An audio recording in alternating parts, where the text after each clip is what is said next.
Cinema നടന്മാർ ഏതെങ്കിലും സിനിമയിലൂടെ കുട്ടികളുടെ നന്മയ്ക്കായി പറഞ്ഞ ഒരു സിനിമയുടെ പേര് പറഞ്ഞു?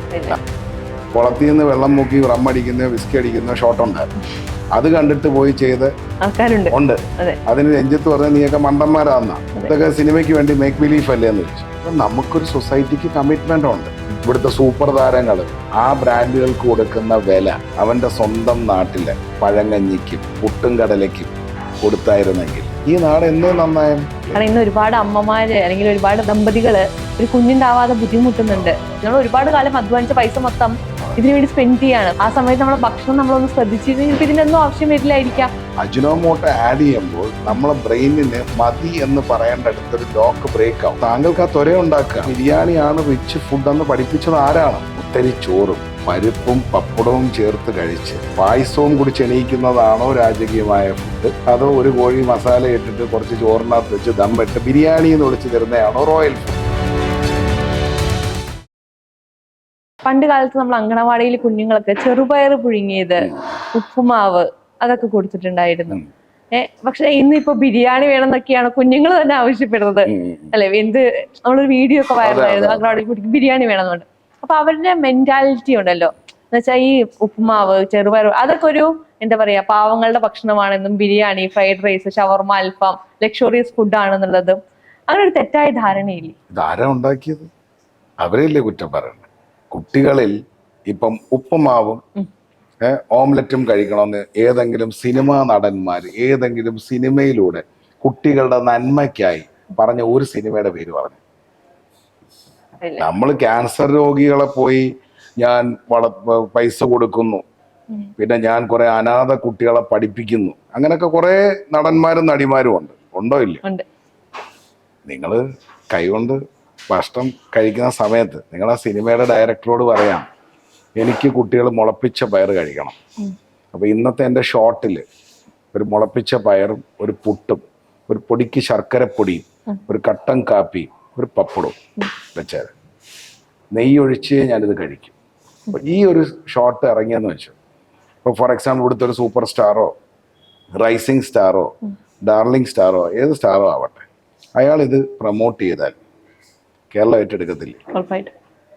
കുളത്തിൽ നിന്ന് വെള്ളം മുക്കി റമ്മടിക്കുന്ന വിസ്കി അടിക്കുന്ന ഷോട്ട് ഉണ്ടായിരുന്നു. അത് കണ്ടിട്ട് പോയി ചെയ്ത് ഉണ്ട്. അതിന് രഞ്ജിത്ത് പറഞ്ഞ നീയൊക്കെ മണ്ടന്മാരാന്ന ഡയറക്ടർ പറഞ്ഞു.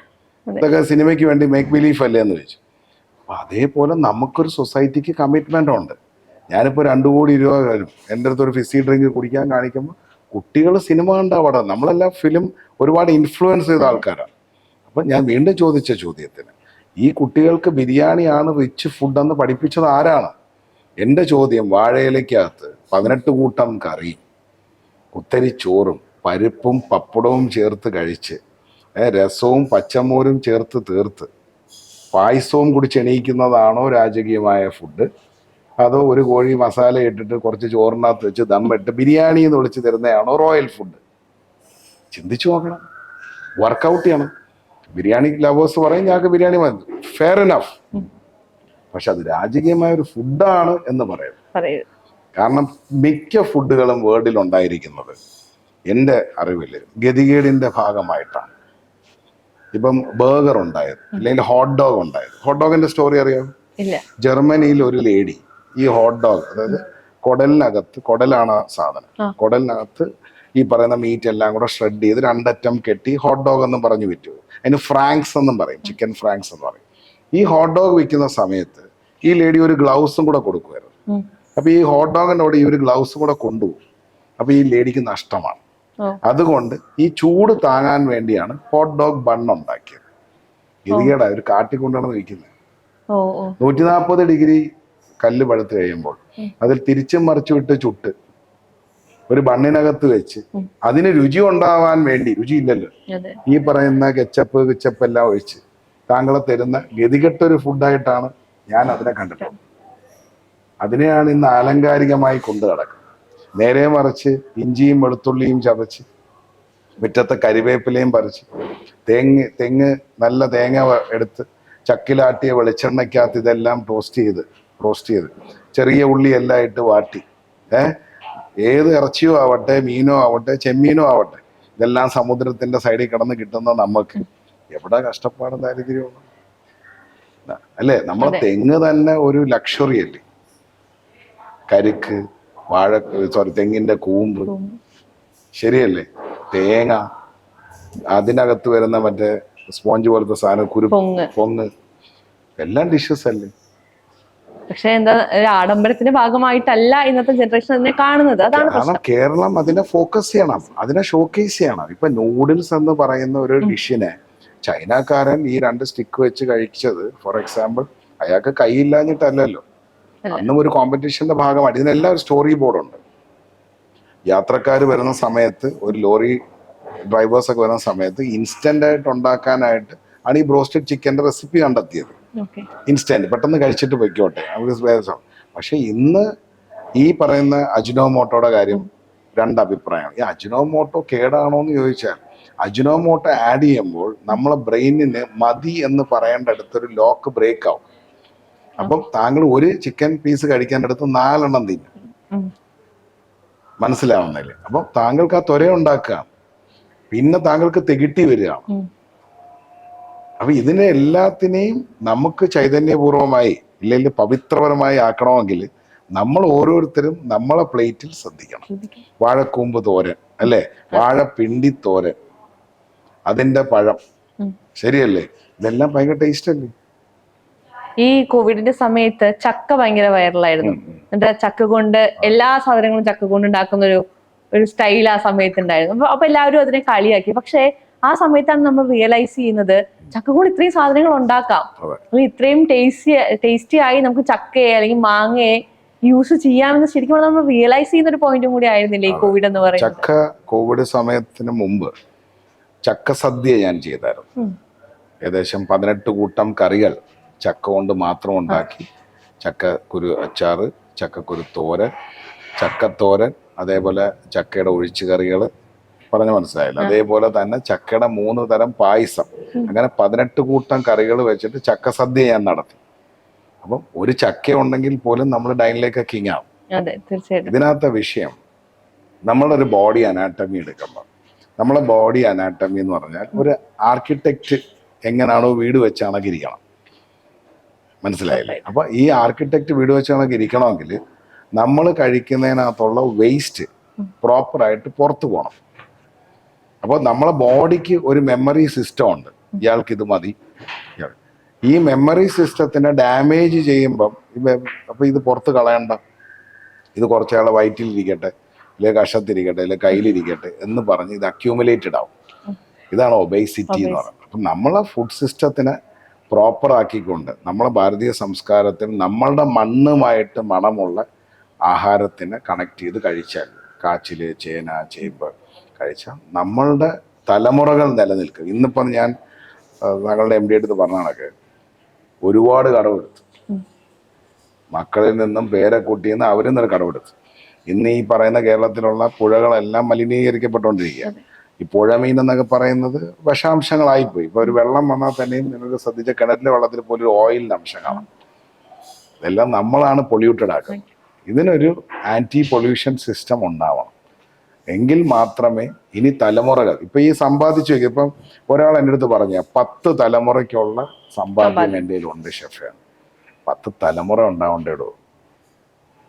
അതൊരു ചോദ്യമാണ്. കാരണം ഇന്ന് ഒരുപാട് അമ്മമാര് അല്ലെങ്കിൽ ഒരുപാട് ദമ്പതികള് ഒരു കുഞ്ഞുണ്ടാവാതെ ബുദ്ധിമുട്ടുന്നുണ്ട്. അപ്പോ അവര് ചിന്തിക്കുമ്പോ ഒരുപാട് ടെസ്റ്റുകൾ ചെയ്യേണ്ടി വരുന്നു, അല്ലെങ്കിൽ ഒരുപാട് പൈസ അതിന് മേലിൽ സ്പെൻഡ് ചെയ്യേണ്ടി വരും. നമ്മൾ ഒരുപാട് കാലം അധ്വാനിച്ച പൈസ മൊത്തം ഇതിനു വേണ്ടി സ്പെൻഡ് ചെയ്യാണ്. പക്ഷെ ആ സമയത്ത് നമ്മളെ ഭക്ഷണം നമ്മളൊന്ന് ശ്രദ്ധിച്ചിരുന്നെങ്കിൽ ഇതിന്റെ ഒന്നും ആവശ്യം വരില്ലായിരിക്കാം. ഈ വാരി കൂട്ടുന്ന ആൾക്കാരത്തുള്ള എന്റെ ചോദ്യം, ഇത് തിന്നാൻ തലമുറകൾ ഉണ്ടാവണ്ടേ? അല്ലേ? ഉണ്ടാവണമെന്നുണ്ടെങ്കിൽ ആഹാര ചൈതന്യം ഉണ്ടാവണം. അപ്പൊ വാരി കൂട്ടുന്നതിന്റെ ഇടയിൽ ജനങ്ങൾക്ക് അതിനുള്ള അവയർനെസ് ഉണ്ടാക്കിയില്ലെങ്കിൽ ഒരുപക്ഷെ ഇതൊക്കെ കഴിക്കാനുള്ള തലമുറകൾ ഉണ്ടാവില്ല. ഇനി ഞാൻ കുറച്ച് ഫുഡിന്റെ പേര് പറയാം, ഷെഫിന്റെ ഒരു ഒപ്പീനിയൻ. ഒന്ന് മന്തിയാണ്. ഇപ്പോ മന്തി എന്ന് പറയുന്നത്, മന്തി ഒരു ട്രെൻഡാണ്. എന്ന് വെച്ചാൽ ഭക്ഷണം, നമ്മളിപ്പോ ആ ഡിന്നർ കഴിക്കാൻ പോകാന്ന് പറയുന്നതിനേക്കാൾ കൂടുതൽ ഇന്നത്തെ യൂത്തിനെ നമ്മൾ നോക്കിയാൽ അപ്പൊ മന്തി കഴിക്കാൻ പോകാന്ന് പറയുന്നവരാണ്. അപ്പൊ മന്തി ഹെൽത്തി ആണോ? ഏതെങ്കിലും തരത്തിൽ ഹെൽത്തി ആണോ? യമനിൽ പോയി കഴിക്കണം എന്നാ ഹെൽത്തി ആണോ? യമനിൽ പോയി യമനി ഉണ്ടാക്കി കഴിക്കണം. ഇല്ലെങ്കിൽ നാട്ടിലെ യമനി മന്തി. അത് നാട്ടിലെ കാര്യം എനിക്കറിയില്ല. വിഷയം നാട്ടിലിപ്പം ട്രെൻഡായിട്ട് നടക്കുന്നതൊക്കെ കൊള്ളാം. കാരണം ഇപ്പം കഴിഞ്ഞ പ്രാവശ്യം ഞാൻ ഗൂഗിൾ ചെക്ക് ചെയ്യുമ്പം ഒരായുഷ്കാലം എന്ന് പറഞ്ഞാൽ 840 മാസമോ 70 വയസ്സ് വരെ. ഇങ്ങനെ ട്രെൻഡിങ് ആയിട്ട് വരുന്ന സമയത്ത് മരണവും ഒരു ട്രെൻഡാവും. ഇപ്പൊ പണ്ടൊക്കെ എന്ന് പറഞ്ഞാൽ 50 വയസ്സ് 60 വയസ്സൊക്കെ ആകുമ്പോഴാണ് ഒരു അറ്റാക്ക് കേൾക്കുന്നത്. ഇപ്പൊ ട്രെൻഡിങ്ങാണ്. 30 വയസ്സ് കഴിയുമ്പോൾ കേൾക്കുന്നുണ്ട് അറ്റാക്ക് വന്നു. അപ്പൊ ട്രെൻഡിങ് ആവും. അപ്പൊ ഇതെല്ലാം കണക്റ്റഡാ. ഈ ട്രെൻഡുകൾ ഉണ്ടാവട്ടെ, നമുക്ക് എന്ത് ചെയ്യാൻ പറ്റും? നമ്മൾ കഴിക്കണമെങ്കിൽ യമനിലെ റെസിപ്പി അറിയാവുന്ന ഇവിടെ ചില ഷെഫുമാരുണ്ട് യമനിൽ നിന്നൊക്കെ വന്നിട്ട് ചെയ്യുന്നത്. അവരൊരിക്കലും അതിന്റെ കൂടെ 1 ലിറ്റർ മയോണൈസ് ഒന്നും കൊടുക്കത്തില്ല. ഞാൻ അറബി രാജ്യത്തായിരുന്നു ഏകദേശം 30 കൊല്ലം. അപ്പോ ഞാൻ ഇപ്പൊ ഈ മയോണൈസിനെ കുറിച്ച് പറഞ്ഞല്ലോ. മയോണൈസ് എന്ന് പറയുന്നത് ഇപ്പൊ ഒരു അൺഅവോയ്ഡബിൾ സാധനമാണ്. ഒരു മേജർ ആൾക്കാരെ സംബന്ധിച്ചിടത്തോളം മയോണൈസ് എന്നുവെച്ചപ്പോ എല്ലാത്തിന്റെ കൂടി പൊറോട്ടയുടെ കൂടെ മയോണൈസ് കഴിക്കുന്നവരെ ഞാൻ കണ്ടിട്ടുണ്ട്. എല്ലാത്തിന്റെ കൂടി മയോണൈസ് കഴിക്കും. എന്തുകൊണ്ടാണ് മയോണൈസ് ഇത്രത്തോളം അഡിക്റ്റീവ് ആയി പോയത്? വിഷയം എന്ന് പറഞ്ഞാൽ ജനസംഖ്യ കൂടുതലാണ് കേരളത്തിൽ. അപ്പൊ അത് കുറയ്ക്കാൻ കാലൻ എന്തെങ്കിലുമൊക്കെ കണ്ടുപിടിക്കും അല്ലേ? അപ്പൊ കാരണം പ്രകൃതിക്ക് ഒരു നിയമമുണ്ട്. ഈ അനാവശ്യമായി ഇപ്പൊ ഈ തലയ്ക്കകത്ത് ആള് താമസം ഇല്ലാത്ത വർഗത്തിന് പ്രകൃതി എന്തിനാ ഇവിടെ സൂക്ഷിക്കേണ്ടത് അല്ലേ? അപ്പൊ ഈ പൊറോട്ടയും മയോണൈസും തിന്നുമ്പോൾ തലയ്ക്കകത്ത് എന്തെങ്കിലുമൊക്കെ ഉണ്ടാവും? ഒന്നും ഉണ്ടാവില്ല. ശരീരത്തുണ്ടാവും ക്യാൻസർ അല്ലേ, അങ്ങനെയൊക്കെ ഉണ്ടാവും. അപ്പൊ പ്രകൃതി അതിന്റെ പണി കറക്റ്റായിട്ട് എടുക്കുന്നു. അപ്പൊ അത് കഴിക്കേണ്ടവരത്ത് ഇപ്പൊ കഴിക്കരുതെന്ന് പറഞ്ഞാൽ പ്രകൃതി ബാലൻസ് ആവില്ലല്ലോ. അവര് കഴിക്കട്ടെ, അവർ കഴിച്ച് അവർക്ക് തിരിച്ചറിവുകൾ ഉണ്ടാവുന്നിടം വരെ കഴിക്കട്ടെ. അവര് ഇപ്പൊ പലരും ഹെൽമെറ്റ് വെക്കാണ്ട് വണ്ടി ഓടിക്കും അല്ലേ?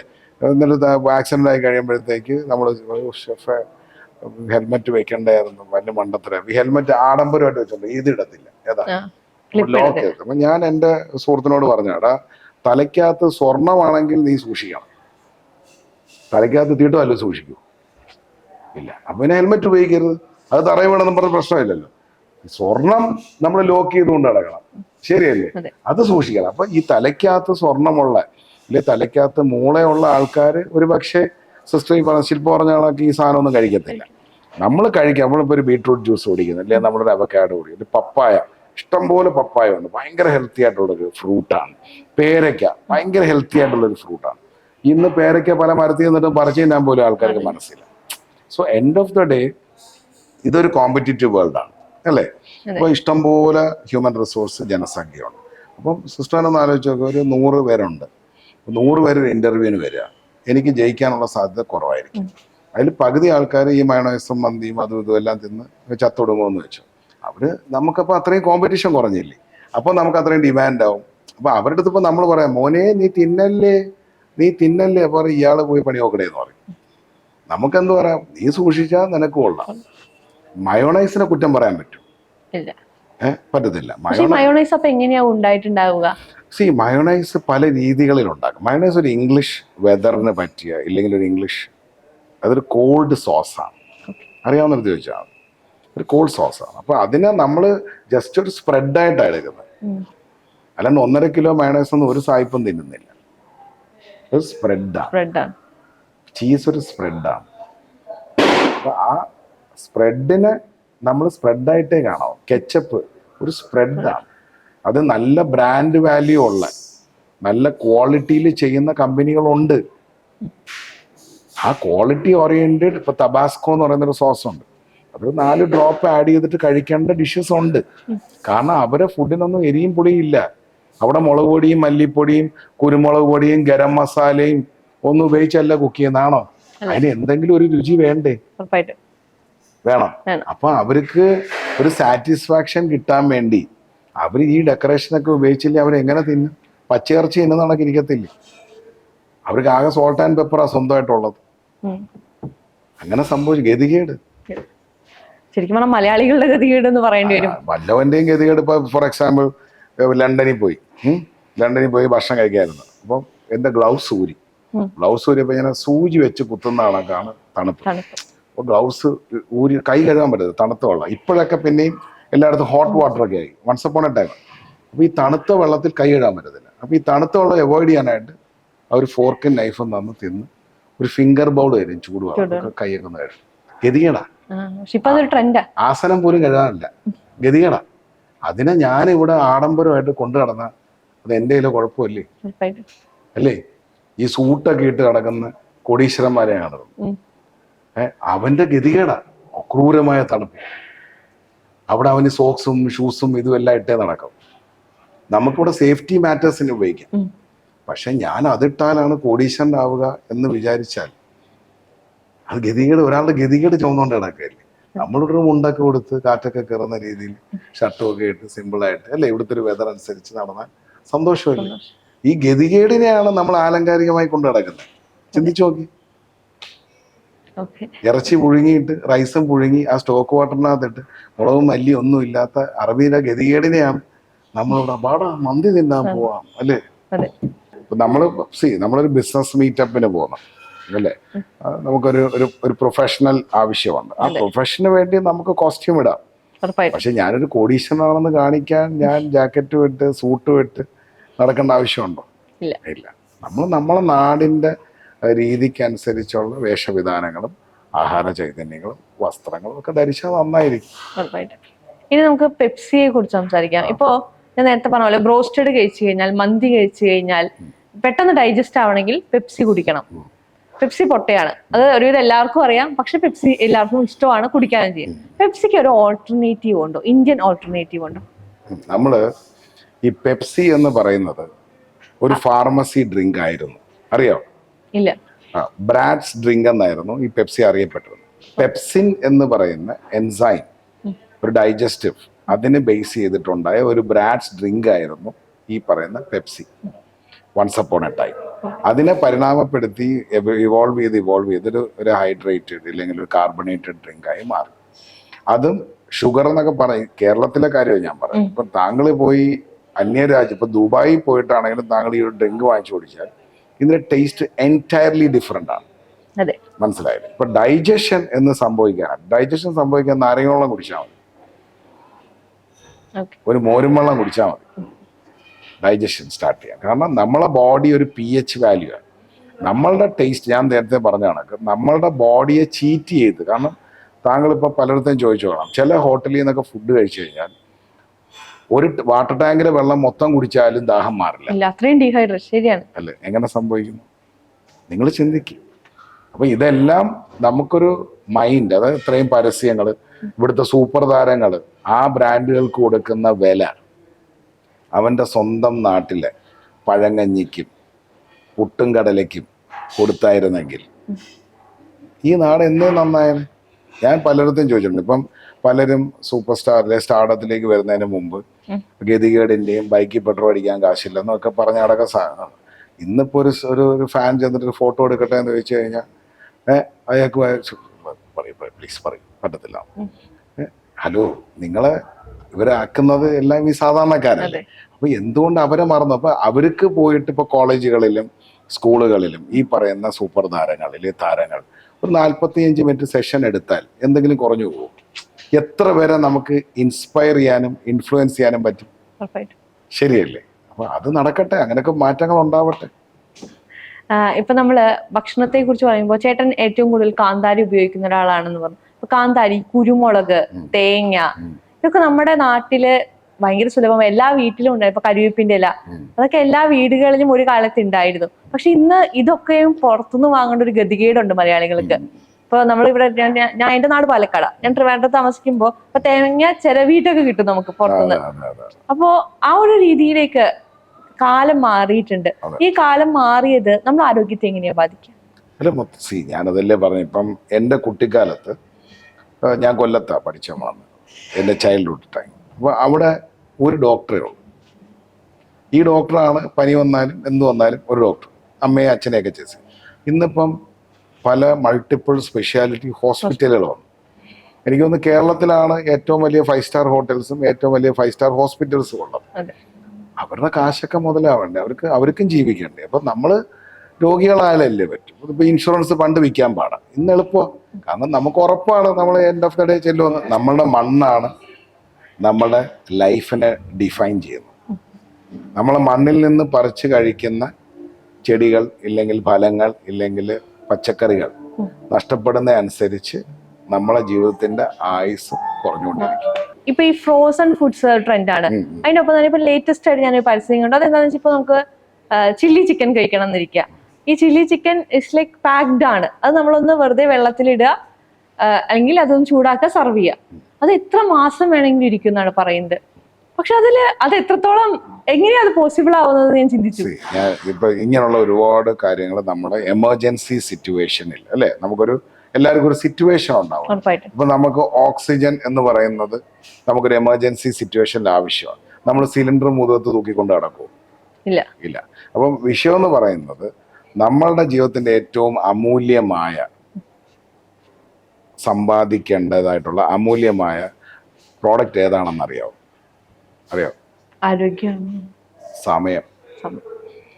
നമുക്ക് സ്വന്തമായി കഴിക്കാനും പാചകം ചെയ്യാനും സമയം ഇല്ലെങ്കിൽ ആ വ്യക്തിത്വത്തിനോട് ഞാൻ എന്ത് പറയാനാ? നമ്മുടെ ജീവിതത്തിന്റെ ഏറ്റവും അമൂല്യമായതാണ് നമ്മുടെ സമയം അല്ലേ? താങ്കൾക്കും 12 മണിക്കൂറാണ് ഒരു ദിവസം തുടങ്ങി തീരുന്നത് അല്ലേ? ടോട്ടലി 24 മണിക്കൂർ അല്ലെ? ഒരു morning till evening clockwise കറങ്ങുമ്പോൾ 24 hours. താങ്കളുടെ ക്ലോക്കിലും അതാണ്, എന്റെ ക്ലോക്കിലും അതാണ്, മോഡിജിയുടെ ക്ലോക്കിലും അതാണ് അല്ലെ? എല്ലാവരുടെ ക്ലോക്കിലും അതാണ്. കറക്റ്റാണ്. പുള്ളിക്ക് ചെയ്യാൻ പറ്റുന്ന കാര്യങ്ങളും നമുക്ക് ചെയ്യാൻ പറ്റുന്ന കാര്യങ്ങളും ദൈവം മെഷർ ചെയ്ത് തന്നിട്ടുണ്ട്. ഈ ഒരു സമയത്താണ് പുള്ളി ഇന്ത്യ ഭരിക്കുന്നുണ്ട്, പിണറായി വിജയൻ സാറ് കേരളം ഭരിക്കുന്നുണ്ട്, അങ്ങനെ പലരും പോലീസുകാർ അവരാരും. നമ്മുടെ സമയത്തിനെ കറക്റ്റായിട്ട് ഹാൻഡിൽ ചെയ്യാൻ നമ്മൾ പഠിക്കണം. അതിൽ പാചകം ചെയ്യുക, കഴിക്കുക എന്നുള്ളതാണ് ആദ്യം നമ്മൾ പഠിക്കേണ്ട ഒരു മനോധർമ്മം. ഇപ്പൊ കുട്ടികളെ ആണെങ്കിലും കൊച്ചുനാൾ മുതലാണെങ്കിലും ചെറിയ ചെറിയ ക്ലാസ്സസും സെഷൻസും ഫുഡ് റിലേറ്റ് ചെയ്ത് കൊടുക്കണം. ഇപ്പൊ താങ്കൾ ജപ്പാനിൽ ചെന്ന് കുട്ടികളോട് ഏതാണ് ഇഷ്ടം എന്ന് ചോദിച്ചാൽ അത് ബ്രോക്കലി, മഷ്റൂം എന്നൊക്കെ പറയും. ഇവിടുത്തെ കുട്ടികൾക്ക് ചോദിച്ചു കഴിഞ്ഞാൽ, കാരണം ഇവിടുത്തെ പാരന്റിങ് പ്രോഡക്റ്റ് കൊള്ളത്തില്ലെങ്കിൽ മാനുഫാക്ചർ ചെയ്ത കമ്പനിക്ക് അഗേൻസ്റ്റ് ആണ് കേസ് കൊടുക്കേണ്ടത്. ഇന്ന് കുട്ടികൾ ഇത്രയും, കാരണം ഇത്രയും ഇപ്പൊ ഡ്രഗ് അബ്യൂസ്, ഡ്രഗ്സിന് അഗേൻസ്റ്റ് ആയിട്ട് പല മന്ത്രിമാരും അങ്ങോട്ട് നടക്കുന്നു ഇങ്ങോട്ട് നടക്കുന്നു. ചില ആൾക്കാർ മാരത്തോൺ ഓടുന്നു. ഒന്നും ചെയ്യണ്ട, സ്കൂളുകളിൽ ചെല്ലൂ, കുട്ടികളുമായിട്ട് സംസാരിക്കൂ, കുട്ടികളിൽ വളം വയ്ക്കൂ. അപ്പൊ നിങ്ങൾക്ക് നല്ല ഫലം നേടാൻ പറ്റും അല്ലേ? അപ്പം സമയം നിങ്ങളുടെ ഒരു 8 മണിക്കൂർ. ഇപ്പൊ കുട്ടികളെ ഏറ്റവും കൂടുതൽ പഠിപ്പിക്കേണ്ട ഡിസിപ്ലിനാണ്. രാവിലെ എണീക്കുന്നത്, ആദ്യം ബെഡ് മേക്കിംഗ് എന്ന് പറയും. എന്നെ ഏറ്റവും കൂടുതൽ ഇൻഫ്ലുവൻസ് ചെയ്ത, നിന്റെ ബെഡ് ആദ്യം മേക്ക് ചെയ്യാൻ നീ പഠിച്ചാൽ നിന്റെ ദിവസം അടിപൊളിയായിരിക്കും. അപ്പൊ ബെഡ് മേക്കിങ്, അപ്പൊ ഇതെല്ലാം കുറവുകളാണ്. കാരണം പാൻ്റ് അവിടെ ഊരിയിട്ടിട്ടു, ഡ്രസ്സ് ഊരിയിട്ടു, നമ്മൾ ടോയ്ലറ്റ് കഴുകുക, നമുക്ക് എല്ലാത്തിനോടും ഒരു ക്ലീൻലിനെസ് ഉണ്ട്, ശരിയല്ലേ? നമ്മൾ ടോയ്ലറ്റിൽ പോയി, ഫോർ എക്സാമ്പിൾ നമ്മൾ പറയുന്നത് നമ്മൾ വൃത്തികേട് കളയാൻ പോകുന്ന അല്ലെ, ഇങ്ങനെ പോകുന്ന, പക്ഷെ ടോയ്ലറ്റ് വൃത്തിയായിരിക്കണം നമുക്ക്, ശരിയല്ലേ? ടോയ്ലറ്റ് വൃത്തിയല്ലെങ്കിൽ പോലും നമ്മൾ പോയിരിക്കോ? ഇല്ല. അപ്പൊ ടോയ്ലറ്റ് പോലും മലവിസർജനത്തിന് വൃത്തിയായിരിക്കണം. പക്ഷെ കഴിക്കുന്ന ആഹാരം കിട്ടുന്ന സ്ഥാപനങ്ങളും കടകളും വൃത്തിയായിരുന്നോ ഇല്ലയോ നമ്മൾ ശ്രദ്ധിക്കുന്നില്ല അല്ലെ? ടോയ്ലറ്റ് പറയുകയുണ്ടായി, ഫ്രൂട്ട്സ് വിൽക്കുന്നത് റോഡ് സൈഡിലും, ഷൂസ് നമുക്ക് കിട്ടുന്നത് ഷോറൂമിലുമാണ്. ഈ ഷോറൂമില് ഷൂസ് വിൽക്കുന്നവന് ഫ്രൂട്ട്സ് വിൽക്കാനുള്ള കോൺഫിഡൻസ് ഇല്ല. 4000, 5000, 10,000, 20,000 രൂപ ഷൂസ് വാങ്ങിച്ചിടും അല്ലേ? ശരിയല്ലേ? 1 കിലോ ആപ്പിളിന്റെ വില എത്ര? 120, 140. നല്ലൊരു കിലോ ആപ്പിളിന്റെ വില 200 രൂപ മിനിമം. പക്ഷെ അത് വില കൂടുതലായ ആപ്പിൾ നമ്മൾ ചൂസ് ചെയ്യത്തില്ല. അതില്ലേ നമ്മൾ ചെയ്യേണ്ടത്? നമ്മൾ കഴിക്കാൻ പോകല്ലേ. നേരെ മറിച്ച് താങ്കൾക്കൊരു ലംബോർഗിനി ഉണ്ടെങ്കിൽ അത് എറണാകുളത്ത് പോകുന്ന വഴിക്ക് വലത്തേ സൈഡിൽ ഇന്ന പെട്രോൾ പമ്പിൽ അടിക്കണമെന്ന് പറഞ്ഞാൽ അവിടെ പോയി കറക്റ്റായിട്ട് അടിച്ചോണ്ട് കിടക്കും ഇല്ലേ? അപ്പൊ ആപ്പിൾ കഴിക്കുക, പ്ലം കഴിക്കുക, സീതാപ്പഴം കഴിക്കുക, അതൊക്കെ ഭയങ്കര ടേസ്റ്റാണ്. ഇതൊക്കെ ഓരോന്ന് വാങ്ങിച്ചാൽ ഒരെണ്ണം, ഒരു സീതാപ്പഴം എന്തിനാ 1 കിലോയുടെ ടെൻഷൻ അടിക്കുന്നത്? പലർക്കും ഇന്ന് ഇവിടെ ഐഫോണിന്റെ വില അറിയാം, 1 കിലോ സവാളയുടെ വില അറിയാം, 1 കിലോ കുത്തരി ഇല്ലേ, ഒരു കോഴിമുട്ട. അല്ല, എനിക്കറിയാവുന്നതാണ്. അല്ല, പൊതുവെ ആൾക്കാർക്കറിയില്ലെന്നാണ് ആദ്യം അറിയാം. ഉറപ്പായിട്ട്. ഇപ്പൊ ഒരുപാട് യാത്രകൾ ചെയ്യുന്ന ഒരാളാണല്ലോ, ഒരുപാട് സ്ഥലങ്ങളിൽ പോയി കുക്ക് ചെയ്തിട്ടുണ്ട്. 5 വർഷത്തോളം ചൈനയിൽ ഉണ്ടായിട്ടുണ്ട്. ഏതെങ്കിലും പുറം രാജ്യങ്ങളിൽ വെച്ചിട്ട് ഒരാള് ഓക്കെ ഷൈൻ എനിക്കൊരു ഫുഡ് കേരളത്തിലെ ഉണ്ടാക്കി തരാൻ പറഞ്ഞാൽ ആദ്യം എന്താ ഉണ്ടാക്കി കൊടുക്കും? ചോറ്, ചമ്മന്തി, മീൻ പൊരിച്ചത്. ചൈനയിൽ ചെയ്തായിരുന്നല്ലോ. ചൈനയിൽ MBBS പഠിക്കാൻ വന്നിട്ടുള്ള പിള്ളേർക്കെല്ലാം ഞാൻ വിഷുസദ്യ ഉണ്ടാക്കി കൊടുക്കും. അവർക്ക് ഇത് കണ്ടോണ്ടിരിക്കുന്ന അവർക്കതറിയാം. അതെ. പിന്നെ ചമ്മന്തി, തേങ്ങയൊക്കെ നമ്മൾ ചമ്മന്തി ഒരു ഹൈലൈറ്റ് ആണ്. ചമ്മന്തി. പിന്നെ മീൻ, അവിടെ നമുക്ക് ഈ ചാള പോലെ തന്നെ നീളമുള്ള മീൻ കിട്ടും. അപ്പൊ ആ മീനിനകത്ത് നമ്മൾ മസാലയൊക്കെ തേച്ച് നമ്മൾ പൊരിച്ച് നമ്മൾ ചോറും ചമ്മന്തിയും കട്ടത്തൈര്, ചെറിയ ഉള്ളിക്ക് അതൊക്കെ ഭയങ്കര രസമാണ്. അപ്പൊ മാത്രമല്ല ഈ ഫോറിൻ കൺട്രീസിലെ തൈര് ഭയങ്കര ടേസ്റ്റിയാണ്, ഭയങ്കര കട്ട തൈരാണ്. ഇവിടുത്തെ തൈരിനൊരു വല്ലാത്ത സ്മെല്ലൊക്കെയാണ്. പക്ഷെ ചില ബ്രാൻഡൊക്കെ അടിപൊളിയാണ്. അപ്പൊ എനിക്ക് തൈര് ഒരു വീക്ക്നെസ് ആണ്. ഈ ബോഡി ഒരു pH വാല്യൂ, ആസിഡ് ആൽക്കലൈൻ. അപ്പൊ ചില സമയത്ത് നമുക്ക് ഹാർട്ട് ബേൺ, ചില അടുത്ത് ഫുഡ് കഴിക്കണം.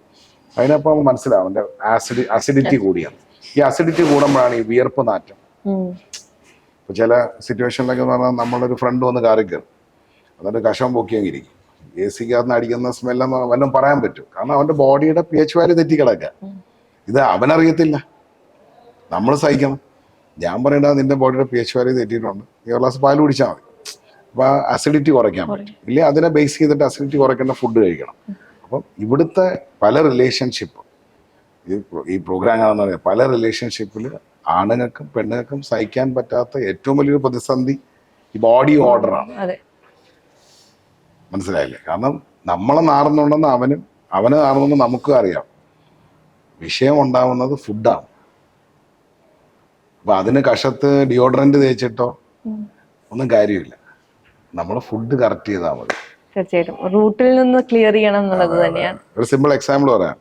ഈ വാനാറ്റം അനുഭവപ്പെടുന്നുണ്ടെങ്കിൽ പച്ച വെളിച്ചെണ്ണ, നല്ല ശുദ്ധമായ വെളിച്ചെണ്ണ രാവിലെ 1 ടേബിൾ സ്പൂൺ എടുത്ത് വായിലൊന്ന് കൊപ്പിളിച്ച് ഒരു 10 ദിവസം ചെയ്താൽ വാനാറ്റം തനിയെ മാറും. ഓക്കെ, വേറെ എന്തെങ്കിലും ടിപ്സ് ഉണ്ടോ നമ്മുടെ പ്രേക്ഷകർക്ക് കൊടുക്കാൻ? വലിയൊരു ടിപ്പുണ്ട്.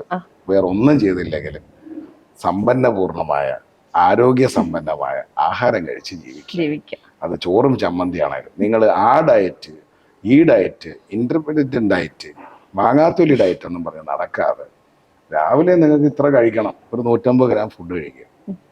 11 മണിക്കും ഒരു 100 ഗ്രാം കഴിക്കുക. ഉച്ചയ്ക്കും ഒരു 10-200 ഗ്രാം കഴിക്കുക. ഈ ഗ്രാം കണക്കിന് മനസ്സിൽ കാൽക്കുലേറ്റ് ചെയ്യാം. ഇപ്പൊ നമ്മളൊരു 250 ഗ്രാം ഭക്ഷണം കഴിച്ചു, ചിലപ്പം അത് കൊള്ളാവുന്ന 50 ഗ്രാം. ഈ ഗ്രാം മനസ്സിൽ വെച്ചിരിക്കണം. ഇപ്പൊ ബിരിയാണി വന്നു ഫ്രണ്ടിൽ, അപ്പോൾ നമ്മൾ നോക്കാൻ നേരത്ത് മിനിമം ഇവിടെ തരുന്നൊരു ബിരിയാണി 1 കിലോ ആണ്, 900 ഗ്രാം ഒക്കെ. അപ്പോൾ ചിക്കൻ്റെ പീസ് എടുക്കുന്നു, ഇതൊരു 150 ഗ്രാം, അത് കഴിക്കും.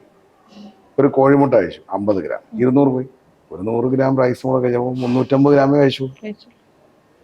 നമ്മൾ ഇതും കഴിച്ചു, എക്സ്ട്രാ റൈസ് ഉണ്ടോ?